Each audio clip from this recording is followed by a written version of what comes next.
Welcome to Zoe Stories. My sister's wish turned me into her perfect clone.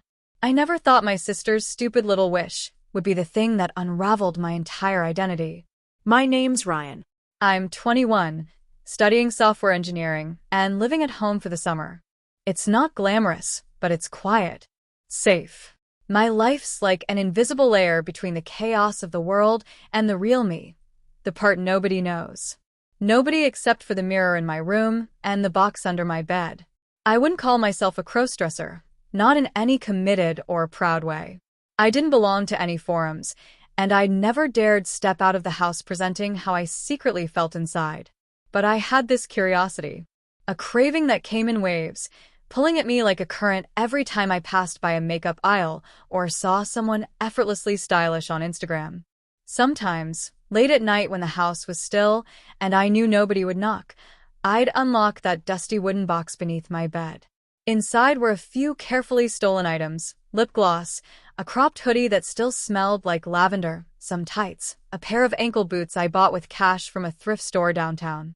It wasn't about being a girl. Not exactly. It was about feeling like someone else, someone delicate, admired, soft. In those moments, when the hoodie hugged my frame and the gloss shimmered faintly in the light of my desk lamp, I became someone I didn't hate. But nobody could ever know. Least of all Emma. Emma was my girlfriend. She was bold, gorgeous, and the type who posted 3 TikToks a day and still had time to edit her vlogs by midnight. We met in freshman year, bonded over our love for fantasy novels and sushi, and somehow it stuck. She made me feel seen, like I wasn't just the weird tech guy with a tucked-in shirt and social anxiety. But she also had expectations. Emma liked her boyfriends confident, ambitious, masculine. She once told me she could never date a soft guy. That word always stuck with me, soft, like it was the worst thing someone could be. She loved teasing me for how neatly I folded my clothes or how I color-coded my notes. I laughed along, but deep down I knew I was walking a tightrope. If she knew what I did alone in my room, what I sometimes wished I could be, even just for a day, she'd leave. No question. So I hid it. From her, from my parents, from my friends. All except from one person. My sister, Lily. Lily was 18 and loud about everything: her feminism, her tarot readings, her obsession with vintage perfumes. She was quirky in a way I'd never dare to be. She wore bold eyeliner to breakfast and spoke to the moon like it was an old friend. Somehow, she always knew when something was off with me. "You're hiding something," she said to me once while we were eating cereal. I choked. "What are you talking about?" She narrowed her eyes like she could see into my soul. "Don't worry," she whispered, tapping the spoon against her bowl. "I think it's kind of beautiful." I never admitted anything. But she didn't need words. Lily had that eerie kind of understanding that made you wonder if she really could do magic. Which brings me to the day everything changed. It was her birthday. A sticky July morning, the kind that made the air hum with something unspoken. We were alone at home. Mom was working late shifts at the hospital, and Dad had left months ago without much of a goodbye. Lily was sitting on the floor, cross-legged, holding a strange candle she said she bought from some mystic vendor at a flea market. "Want to make a wish?" she grinned, offering it to me. I scoffed. "What? Like we're 12? No. Like we're desperate?" Her tone was light, but there was something in her eyes. She looked at me the way she did that morning at the cereal table, like she knew I was keeping secrets. "Fine," I said, mostly to get her to stop staring at me. "I wish I was someone else." Lily blinked. Slowly. "Like who?" I shrugged. "Doesn't matter. Just not me." She lit the candle and whispered something I didn't catch. Then she blew it out. And smiled. Something in the air shifted. I don't know how else to explain it, but the silence that followed felt charged, like the pause between lightning and thunder. I laughed it off, but deep inside my stomach, something curled and tightened. Later that night, when I opened the box under my bed, everything felt different. The clothes felt softer. The mirror looked kinder. The girl staring back at me? She wasn't just Ryan in a wig. She looked like Lily. No. She was Lily. Her cheekbones. Her smirk. Her skin tone, the same olive warmth. Even the faint birthmark near her jaw. My reflection didn't match the face I expected. My heart pounded. I reached up to touch my face, trembling. The features were mine, but they were her too. My sister's. My clone. That's when it started. And that's when I realized Lily's wish wasn't just some candle game. She'd changed something. Or maybe she'd revealed something that was already inside me. The next morning, I stared at the mirror like it was a stranger holding my soul hostage. I didn't remember putting on makeup the night before, but there it was. A perfect wing on each eye. Glossed lips. Even my brows looked shaped, sculpted like Lily had done them herself. But it wasn't just makeup. My cheekbones were sharper, my jaw slimmer, and my voice when I whispered, "What the hell?" came out lighter, breathier. It wasn't a dream. Somehow, overnight, I'd become her. Not just looked like her, was her. For hours, I didn't move. I was frozen, heart racing, running my fingers over a face that didn't belong to me. A face that smirked back even when I didn't mean to. It took all the courage I had to reach into the box under my bed and pull out the hoodie and tights. They still smelled like lavender. Like comfort. But when I put them on, they didn't just feel right, they felt natural. I slipped into the outfit, one piece at a time. Hoodie.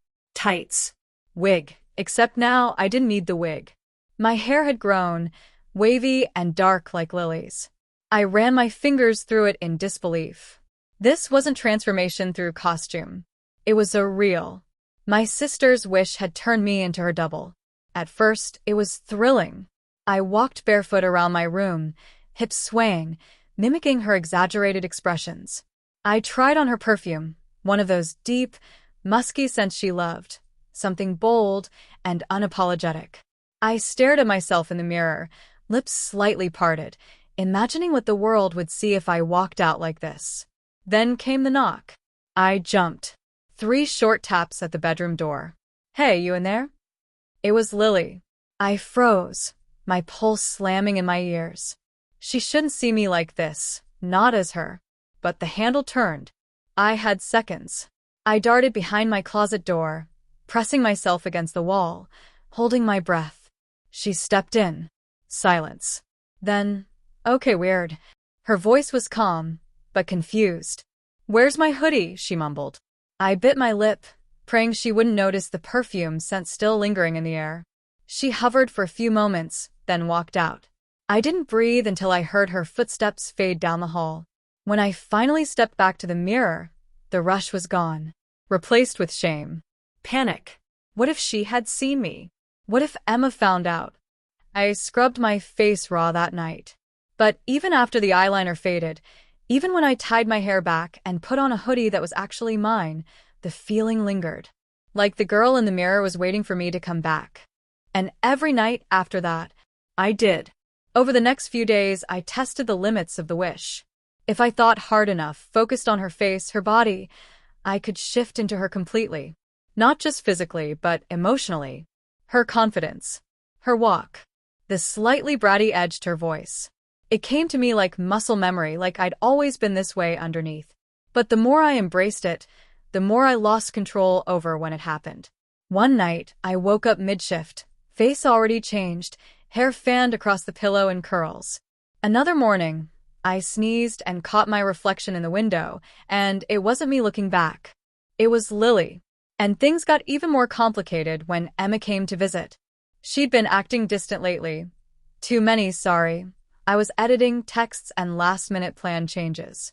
I didn't blame her. I wasn't exactly present either. How could I be, when every moment I was spiraling deeper into this impossible, unbelievable secret? Emma knocked once and let herself in, grinning like everything was normal. "Hey, baby," she said, leaning in for a kiss. I hugged her back, stiffly, careful to keep my long hair hidden in a beanie. "You okay?" she asked, tilting her head. "You've been acting weird." "I'm just tired," I mumbled, voice a bit too high-pitched. She narrowed her eyes. "Did you do something to your brows?" Panic. I turned away. No. Must have been the lighting. But Emma wasn't dumb. She picked up on every shift, every nervous glance. And when she saw the bottle of Lily's perfume on my desk, she didn't say anything, but I saw it register. I spent the next hour pretending to be normal, talking about her YouTube growth, her latest vlog concept, the sushi place we both loved. But inside, I was screaming. I couldn't stop imagining what would happen if she found out. If she walked in one day and saw me in full transformation, as her boyfriend, wearing his sister's face. The thrill was turning toxic. What started as exciting now felt like a trap. Each night I transformed. Each morning I struggled to shift back. Sometimes I didn't even want to. When I was Lily, the world didn't feel so heavy. I was confident, beautiful, powerful. But the more I gave in, the harder it became to remember who I was. I sat on the floor one night, knees pulled to my chest, looking at the girl in the mirror. "Who are you?" I whispered. She didn't answer. Lily caught me eventually. Not in the act, but close. She cornered me one night in the kitchen, arms crossed, eyes unreadable. "You've been weird lately," she said flatly. "More than usual." I shrugged, heart thudding. "Just tired." She didn't move. I felt something after the wish. Like a tether. Between us. I looked up sharply. "I don't know what happened," she said, softer now. "But I think part of me is in you." Silence. Then, "Do you want it to stop?" I swallowed. Did I? Did I want to give up the version of me that felt alive? I said nothing. She stepped closer, brushing a hand against my cheek. "Be careful, Ryan. The more you become me, the less of you there'll be left." Then she left. 2 days later, Emma called. "Can I come over? I miss you." My voice caught in my throat. "Why, yeah, sure." Problem was, I was already transformed. Fully. Makeup. Hair. A floral dress I stole from Lily's laundry. Heels. Perfume. I didn't even realize how far I'd gone this time. I tried to shift back, but nothing happened. My body stayed soft. Curved. Feminine. The wish wasn't temporary anymore. I wasn't pretending to be Lily. I was Lily. And Emma was 20 minutes away. Emma arrived before I could change. I was still dressed, heels clicking against the floor as I rushed around the room, frantically trying to force the change back. I pulled on my hair. I wiped off the makeup, but it didn't matter. The features underneath were still Lily's. I wasn't wearing her mask anymore. I was her. The doorbell rang. I stared at my reflection in the mirror, chest heaving. This can't be happening. But it was. And I couldn't keep running. I walked slowly to the door and opened it. Emma stood there, eyes lighting up, then narrowing in confusion. "Lily," my heart cracked. "It's me," I whispered. She blinked. "Wait, what?" I stepped back, letting her in. "Emma, it's me. Ryan. Please just listen." She froze. No. "No, this is some kind of joke." "Lily, where's Ryan?" "I am Ryan," I insisted. There was a wish. Lily made a wish. I don't know how, but it changed me. She looked at me like I'd lost my mind. "You're serious?" I nodded, tears welling up. She backed away. "You're insane." I moved toward her, reaching out. "Emma, I can explain." "Don't," she snapped, voice trembling. "I don't know what this is. Some twisted game? You look like her. You sound like her. How am I supposed to believe you?" I stood there in silence, trembling in Lily's body, as Emma stared at me with a mixture of disgust and fear. Then she walked out. And I didn't stop her. The door slammed behind her, and I crumpled to the floor. Everything had fallen apart. I had nothing. Not Emma. Not myself. Not even my own reflection. I crawled to the mirror again, staring at the girl who'd ruined everything. Except she hadn't ruined it. I had. I touched my face, Lily's face, and finally screamed. I screamed until my throat gave out, until my voice cracked and I collapsed in sobs, smearing the last of the mascara that still clung to my lashes. And that's when Lily found me. She didn't say anything at first, just stood in the doorway, eyes wide. Then she rushed to my side. "What happened?" she whispered. I looked up at her, the real her, and for the first time, I saw the difference. Not just the subtle bone structure, but the way she held herself. The way I used to hold myself. There was a gap between us now, an uncrossable chasm of identity. I lost her, I said. I lost Emma. I lost me. Lily crouched beside me. How long has this been happening? I shook my head. Since the wish. I thought it was just temporary. But now, it's like I can't stop. Like I'm fading. She was quiet for a long time. Then she said something I didn't expect. I felt it too. I blinked. What? I felt you. Inside me. Like we were connected. Like we were sharing something. Her eyes welled up. I made the wish because I missed you. Because you were slipping away from me, hiding. I didn't mean to do this. I laughed bitterly. Well, you did. She flinched. Do you know what it's like? I asked. To look in the mirror and not know who you are anymore? To want to stop but not be able to? To love someone who doesn't even recognize you? She nodded slowly. No. But I think I can help. Her plan was insane. She wanted to recreate the wish. If we can do it again, she said, maybe we can undo it. But we didn't even know how the first one worked. Still, it was the only hope I had. We sat together on the floor of her room, candles lit, a circle of old childhood things between us. Stuffed animals, trinkets, photos of us as kids. And in the center, a photo of me and Emma. Lily closed her eyes and whispered the same words she'd said weeks ago. I wish my brother could understand me better. I wish we could be the same, inside and out. The room went quiet, then cold. I gasped as pain tore through me, sharp, electric, like my bones were rearranging. My skin prickled, my chest constricted. For a moment, I thought I'd vanish. Then the sensation stopped. And I was still her, still Lily. Nothing had changed. We stared at each other in silence. Then Lily said something that made my blood run cold. What if the wish can't be undone? I shook my head. No. No, there has to be a way. She looked at me, serious now. Maybe this is who you're meant to be. I stood up fast, backing away. Don't say that. Why not? She snapped. You're happier like this. I've seen it. You feel alive. You don't hide. You shine. I'm not you, I shouted. But you are, she said quietly. And maybe you've always wanted to be. The words hit me like a slap. Because part of me knew she was right. I couldn't take it. Not the mirrors. Not the candles. Not Lily's knowing eyes. I ran. Out of the room. Out of the house. Into the night. Wearing a girl's body. My sister's face. Heels digging into the pavement as I sprinted down the block. I didn't know where I was going. I just needed to get away. I ended up at the only place that ever felt real. Emma's. I stood outside her window, breath fogging the glass.